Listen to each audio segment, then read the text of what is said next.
What's up, Star Chasers, and welcome to another video. For this video, I was thinking back to when I decided to become a professional artist and the benefits of posting your art online. Let me just take you back to when I was studying art in university. I used to do a lot of traditional art, so not as much digital art, which you see me doing here online. And when I used to go to class, I had this giant, big portfolio with all of my drawings inside of it. And I take it to and fro back to class and home with all of my artworks. And it meant that if I ever needed to show anyone my art, someone said, "Oh, you do art, can I see it?"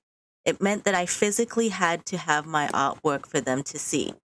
Or in a different situation, I'd either have to take a photo with my phone and then show it to that person or text it or whatever. Meant that my actual artworks were limited to whether I had them in person or whether I knew a specific person in terms of getting my work out there. I had a very limited reach. One of the subjects I decided to do for uni was an elective. It was called directed study, and it meant that I could basically design my own subject as I wanted. I decided I wanted to work on creating my artist brand. So when I say brand, it means your personality of who you are in your profession. So for me, I'm Jessica the person, but I decided I wanted to be Rocket Child the artist. I worked on that subject to really decide who I was as an artist. I wanted to refine my drawing style because I didn't have a specific style at that time. And again, I wanted to have a way to show my artwork to people that I never knew before. And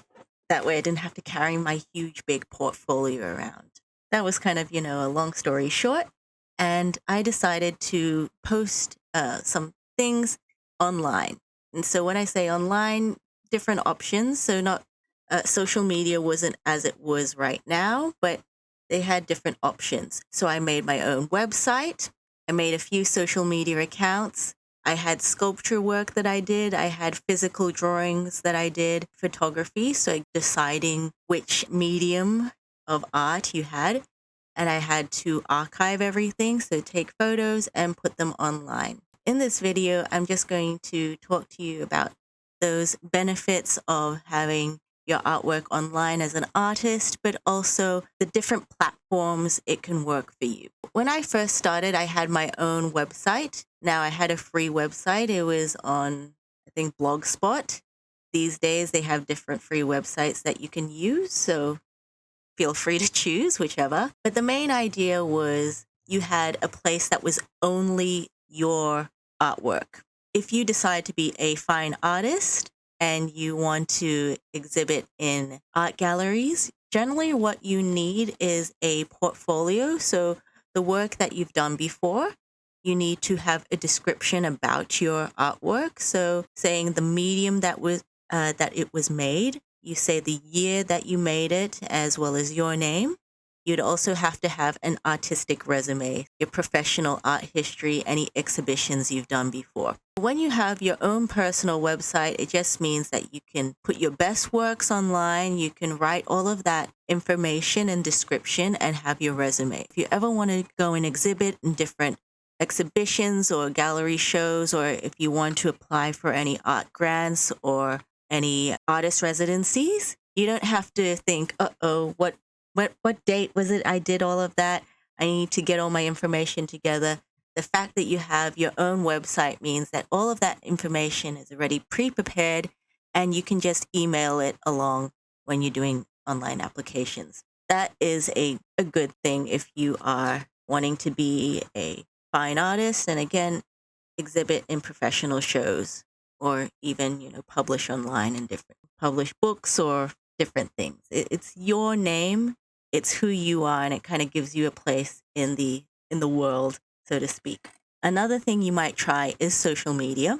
And social media is easier. So you don't have to set up your own website. You can just create an account to different sites and upload your artworks. And there are different types of social media websites you can apply to. Each of them have a different specialty, I think. You have certain art websites only, such as DeviantArt, or you have a general broader reach of other people, such as Instagram or Twitter.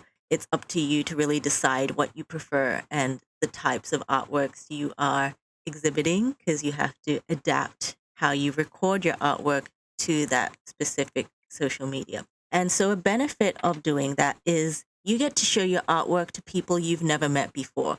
You can just show it to strangers, and just random people on the other side of the world can see what you have done. I'd say a downside to that compared to having your own website is having a social media account is not your website. You are just an account on a broader website that may have a whole bunch of other artists, as well as maybe just other lifestyle things going on. So you become a bit of a drop in the ocean. That's why I say there's a difference between having your own website and a difference between having a social media account. When you have your own website, that's your space. And again, you use it to apply for jobs or exhibitions. And so you have complete control. You can decide what goes up on your website. You can release something 2 years ago and it's still there. It's not going to change. Whereas things you publish on social media tend to be in a scroll feed, meaning work that you've published a long time ago tends to get lost at the bottom, as opposed to, things at the top. With your website, people generally aren't going to find you unless you have very good search engine optimization. Now, that could be a good thing or a bad thing, because if it's your resume, for example, you don't really care if random people find you. You're going to send that link when you create online applications to, competitions or gallery exhibitions. Whereas for social media, you probably do care about random people finding you, because it's more about extending your reach as an artist so that more people see your work. Now, this is probably a different topic in itself, is the kind of work you post online. Personally, for me, in my professional portfolio, I like to put my best works on my website, so that way when I do apply for certain things like competitions or shows or jobs, you have your best work there. When you're dealing with employers or if you're in a competition, people don't have time to look through your whole entire history. They just want to see a nice, clean website and your best work to know who you are. Whereas I find for me, I like to use my social media to show my works in progress. I like to create animations, for example, and sometimes it could take months or even, longer to create an animation, which means if I had to upload a new animation, it might be years at a time for when I have a new work finished. However, if I take screenshots or if I do videos of work in progress and I have it on, say, my blog or my social media pages, it means that people can see that you have a good work ethic. They can see that you're actively engaging with your art practice, even if you have followers, engaging with other people in a very casual and informal way. Again, people use their pages differently. For me, I started using Instagram as a very informal social media for my artwork, but it's changed and evolved because a lot of higher end corporations have started having their own Instagram accounts. You have a lot of influencers who just put really high quality images online. So sometimes people now use their social media as a place to put their best works. They don't always put this works in progress. As I said, this is going to depend on you and what works best. Now, if you are a digital artist, uploading online can be quite easy since it's already digital. You might want to decide what works for you, because if you're a video artist, perhaps a place like YouTube or Vimeo is going to work best.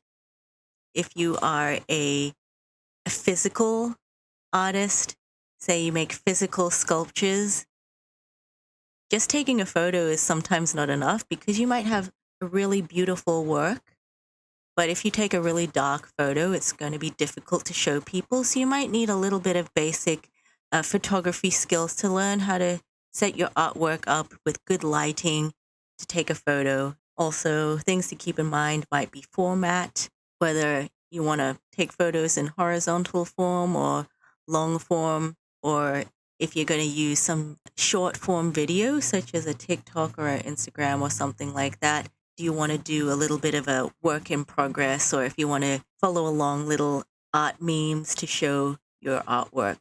Again, this is a huge topic on its own, so you might need to decide which social media platform works best for you and how to optimize it.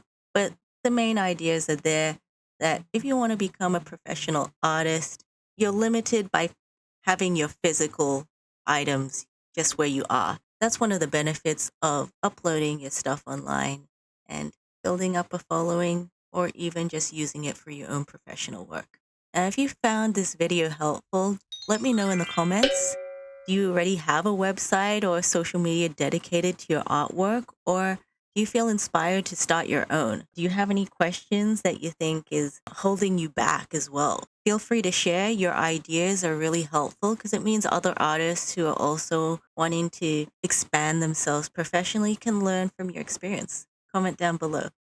In one of my next videos, I'm also going to comment more on, tips for posting online if you are an artist and ways that it can help you. Keep an eye out for that. Anyway, thanks for watching and I'll see you later. Bye, guys.